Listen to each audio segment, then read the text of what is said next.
And I understand, I mean, you've also had experience, more direct experience with advanced care planning, which may have also incentivized you to educate others about this issue. Is that Yes, right? thank you for bringing that up.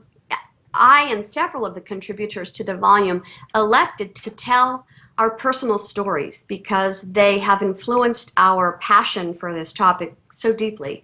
And my personal story involves my mother. She was 80 years old and was dealing with congestive heart failure after living for many years with a degenerative nerve disease. And she had given me the gift of documenting her advanced directives back in the 90s before we even had the term advanced directives and advanced care planning.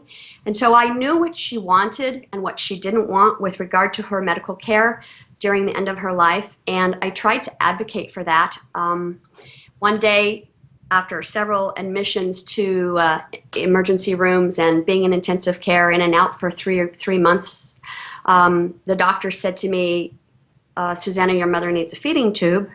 And I said, no, it was very hard to do, but I dug down deep and I said, no feeding tube. And the doctor screamed at me, you're murdering your mother. And it was a very difficult situation. It's still emblazoned in my memory.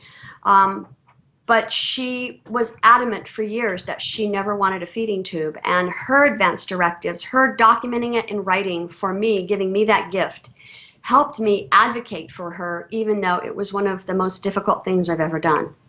And so that has deeply informed my passion to try to ensure that every person has their care wishes, their medical care wishes documented so that they get the care they want. No matter what their wishes are, just document them so that they get those wishes fulfilled. Mm-hmm.